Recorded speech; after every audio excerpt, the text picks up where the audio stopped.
After watching this video, you will understand the key difference between trades that hit your stop loss and trades that hit your TP. Now, a lot of traders struggle with the fact that some trades will just push straight back down into their stop loss, but they don't understand that sometimes one little tweak in their strategy can make a world of difference. And today I'm going to show one of the tweaks that changed my trading career for the better, and I'm going to be showing you the exact 4 simple step process that I use time and time again in order to enter trades. So after watching this video, you will understand my entire trading strategy, including the 4 simple confluences that I use, but also the trick that I applied to these 4 confluences in order to improve my overall profitability to achieve results just like these. Now, without further ado, let's just dive straight in. Now, for you to understand this strategy, we always start on the 4-hour time frame, as the 4-hour time frame is just the most clear time frame of them all, in my personal opinion. Now, what you want to do is always identify your market structure first of all, because we want to understand, are we bullish or bearish, and are we looking for a long or are we looking for a short position? Now, what we have here is very clear bullish market structure. We have our overall swing low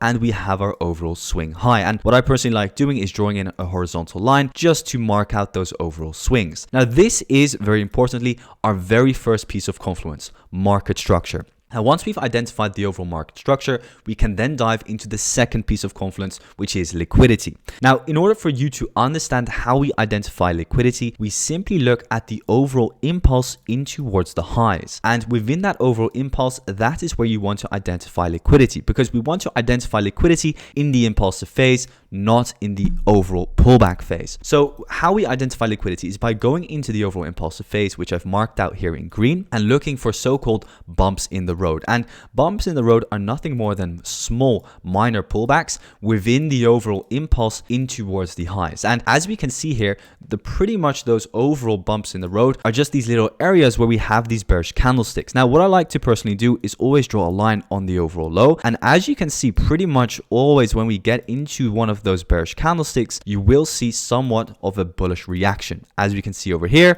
And as you can now see, we've reached the overall most lowest low, and again we're seeing here somewhat of an area of rejection. So that's how we identify a key point of liquidity. Now, for you to then understand if the market is actually ready to start pushing up higher, we need to look at the 2 other pieces of confluence. Now, our second piece of confluence is going to be our supply or demand zone. Now, a demand zone is very simply identified as a sell before a stronger buy up, and what we have here with this overall, I'm going to make it white zone, is a very beautiful sell down before a stronger overall push in towards the upside. And these overall demand zones can be identified over here,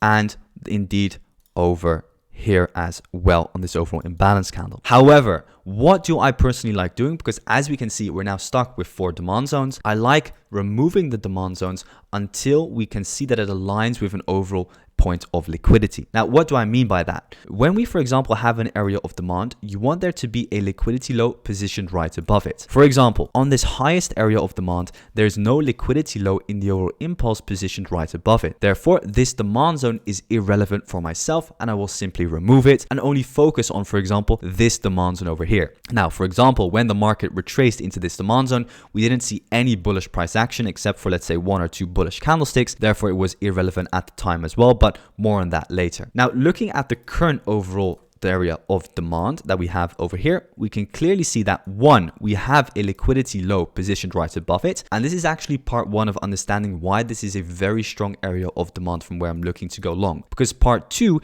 is understanding that for an area of demand to be strong, it needs to sweep liquidity. Now, what do I mean by that? Well, if we go up a time frame and look at the daily, we can very clearly see here that we had a long period of consolidation. And if you've watched earlier videos of mine, to understand how liquidity forms, we, for example, look at an area of consolidation because we believe that above an area of consolidation, there is liquidity, and underneath an area of consolidation, there is liquidity as well. That's why, for example, over here, when we push towards the higher bound of the range, we reverse in towards the downside, and why now we've moved into the lower bound of the range, we've moved back in towards the upside. So when looking at why a supply or demand zone can be strong, it can always be stronger once it's swept liquidity. So now going back to our overall trading time frame, which is the 4-hour, we can then clearly indeed see, hey, if we draw an overall horizontal line here underneath all of these equal lows, this overall area of demand swept all of those lows and then saw a V-shaped reversal in towards the highs, showing me that there is buyer intent and that there are buyers coming into the market. So again, the two ways to identify a strong area of demand is by understanding understanding, is there a liquidity low positioned above the demand zone? And 2, has the demand zone swept the equal lows to, for example, its left? Now, with that understood, we so far have 3 confluences in alignment. We have market structure, supply and demand, and we have liquidity. Now, for the final piece of confluence, we want to look at the overall swing points. And what I mean by that is simply drawing in the Fibonacci tool. You can find the settings over here. I simply have the 1, the 0.5, and the 0 fib. And what I pretty much always want to see is the market retrace at least into the 0.5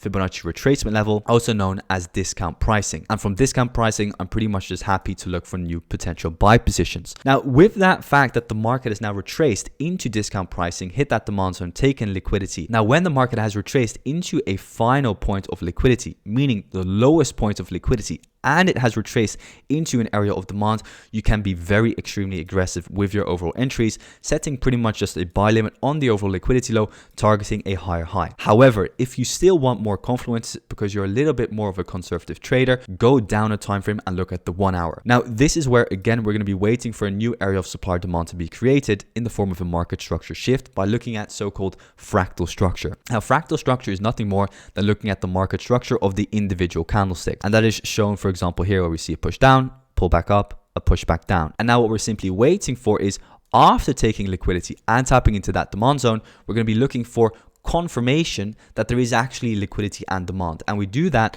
by waiting for a so-called high break here and the so-called change of character to then confirm that a demand zone is then formed, from which we can then go long. So what we see happening here on the market is a overall slow consolidative price action, but then an overall high break here with the wick. And a wick break for myself personally is enough then to get involved with a potential long position. So what I then do is I go back up a time frame, and this is also the crucial difference why you are so often hitting your stop loss. Because if you enter now with your stop loss extremely tight, there is still potential for the market to manipulate a little further. So what do we do when we're this low in the overall leg? We place our stop loss underneath the overall swing low and we target the overall high for at least a 1 to 2 risk to reward. We wait then for the market to tap us in with that buy stop at the time. We get tagged in, and as we can see within a few days here, actually, because we had overall the news on our side, we can see that USDJPY hit RTP. And that, ladies and gentlemen, is a beautiful trade breakdown there on USDJPY, understanding how to identify key points of supply and demand and what is the difference between a strong and a weak demand zone, but also how to combine this together with liquidity, the overall premium versus discount tool,